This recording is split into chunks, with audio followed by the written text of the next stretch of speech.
नमस्कार, आप सभी का एक बार फिर से स्वागत है हमारे चैनल भक्ति ज्ञान में। आप सभी को अष्टमी की हार्दिक शुभकामनाएं। आइए मिलकर सुनते हैं माँ महागौरी की संपूर्ण कथा।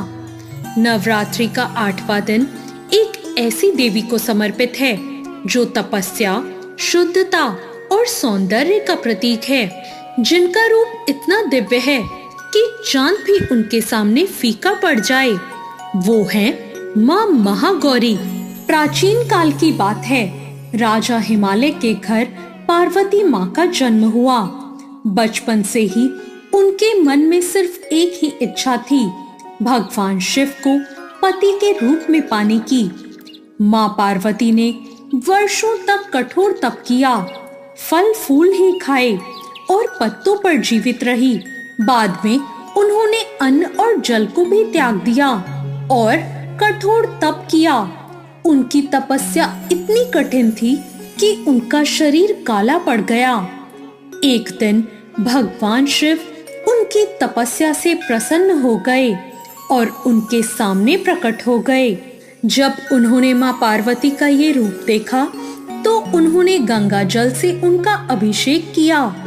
जैसे ही गंगा जल उनके शरीर पर पड़ा, उनका रूप अत्यंत उज्जवल और गोरा हो गया और उसी क्षण वो बन गई माँ महागौरी। उनके उस गोरे रंग के कारण वो माँ महागौरी कहलाई। इसके बाद भगवान शिव ने उन्हें अपनी पत्नी के रूप में स्वीकार कर लिया और इस प्रकार उनका विवाह संपन्न हुआ। उनका ये रूप शुद्धता, प्रेम और तपस्या की जीत का प्रतीक है। माँ महागौरी हमें सिखाती हैं, सच्चे प्रेम और तपस्या से सब कुछ पाया जा सकता है। माँ महागौरी का स्वरूप बहुत ही दिव्य है। वो गौर वर्ण की हैं, शांत और सौम्य हैं और सफेद वस्त्र धारण करती हैं। माँ की 4 भुजाएं हैं, एक हाथ में त्रिशूल और एक हाथ में डमरू है। माँ का एक हाथ वर मुद्रा में और एक अभय मुद्रा में है। माँ का वाहन वृषभ है। कभी कभी माना जाता है कि माँ सफेद हाथी पर भी बैठती हैं। नवरात्र में पूजा का 8वां दिन माँ महागौरी को समर्पित है।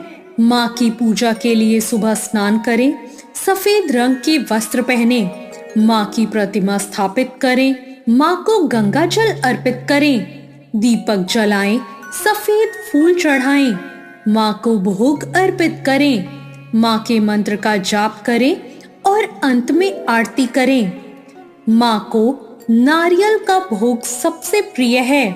माँ को खीर, सफेद मिठाई और हलवे का भोग भी लगाया जाता है।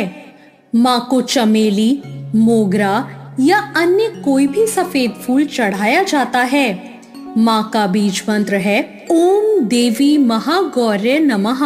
माँ महागौरी से प्रार्थना करें, हे माँ महागौरी, मेरे जीवन के सभी पाप, दुख और कष्टों को दूर करें और मुझे शुद्ध और शांत मन प्रदान करें। माँ महागौरी आज्ञा चक्र से जुड़ी हैं, यानी कि शुद्धता, मन की शांति और कर्मों की शुद्धि। माँ को प्रसन्न करने के लिए सच्चे मन से माँ की पूजा करें, अपने मन को शुद्ध रखें और अहंकार को छोड़ दें। नवरात्रि के 8वें दिन कन्या पूजन करने का विशेष महत्व होता है।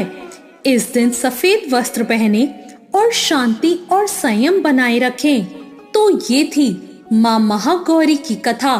आपको आज की ये कथा कैसी लगी, कमेंट करके जरूर बताएं। वीडियो अच्छी लगी हो तो लाइक जरूर करें, शेयर करें और अभी तक मेरे चैनल भक्ति ज्ञान को सब्सक्राइब ना किया हो तो सब्सक्राइब करना ना भूलें। धन्यवाद।